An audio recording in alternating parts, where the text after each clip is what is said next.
and welcome to AutoToday. You join me in Creta Yug. Along with me are the two new Creta N lines, and this is the brand new color, which is a matte grey kind of thing with a black roof, and this is an awesome blue. So overall the car looks very different, but what all changes are there, we need to find out. So let's get on to the car and tell you what all has changed with the Creta N line.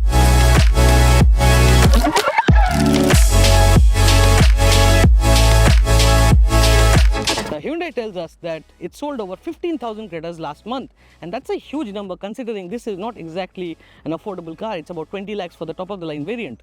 But now, after giving it a facelift some time back, Hyundai has brought in the Creta N Line version. So what all does this car offer? Let's start with the details. Now, the Creta has always been a good looker all through its life. And what Hyundai has done with the Creta N Line is give it new colors. Now you see this brilliant grey and this brilliant blue. These are new additions. Apart from that, it gets a new front bumper with a sleeker grille. It gets a nice lighting panel which stays same to the standard car. And overall, the front end look has changed a lot. Now when we come to the side, we see 18-inch alloy wheels. These are diamond cut, and if you look closely, there are red brake calipers. N-line badges all around, you find them in plenty, and you also get this nice red accent below. So overall the side panel looks very nice because of this multi-tone color system.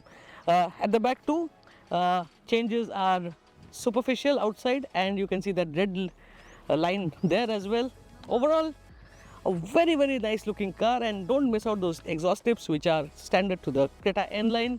Overall, it looks very different in spite of being identical to the standard Creta.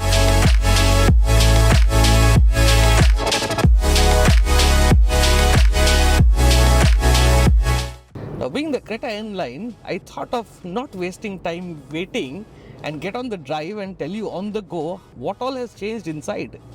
Well, the dashboard remains the same, but what you can see is an all-black interior, which looks really nice.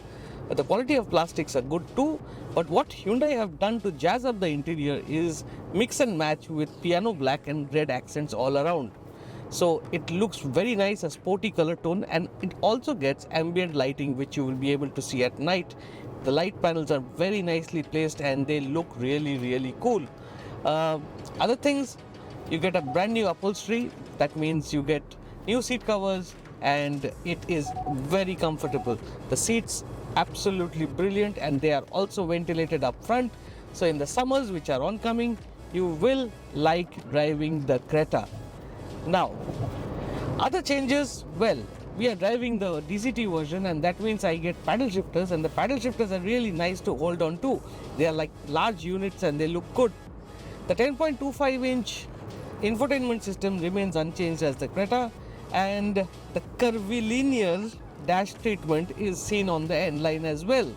Other changes, well, there are a few more. You get an electric parking brake, and you also get toggles for the ventilated seats.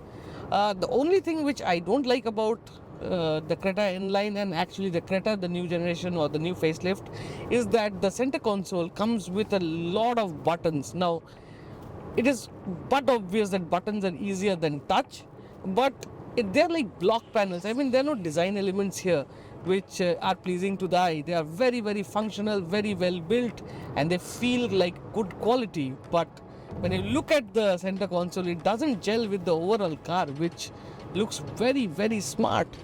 Another thing I would like to mention here is that the Creta N Line also gets a Bose audio system which churns out some really nice music.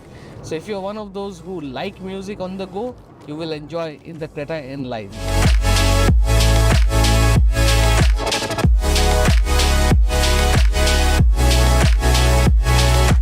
Now the Creta N Line is supposed to be a special one, right?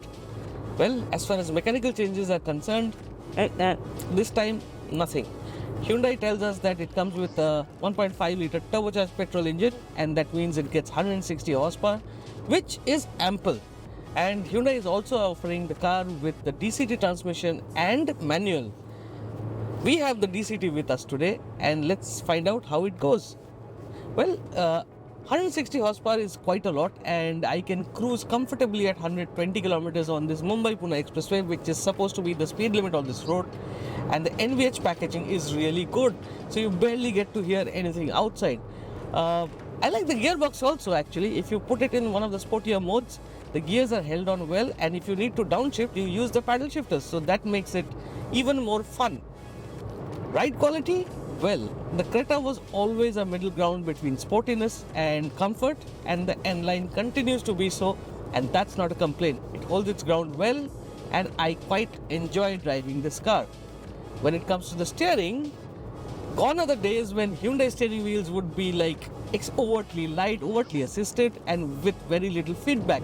The N Line comes with a nice and quite heavy steering wheel, which is not uncomfortable in the city, but at the same time gives you decent amount of feedback when you are tackling the corners. Overall, the Creta N Line then is a good upgrade if you want a car which looks snazzy and has the power to make your drive fun.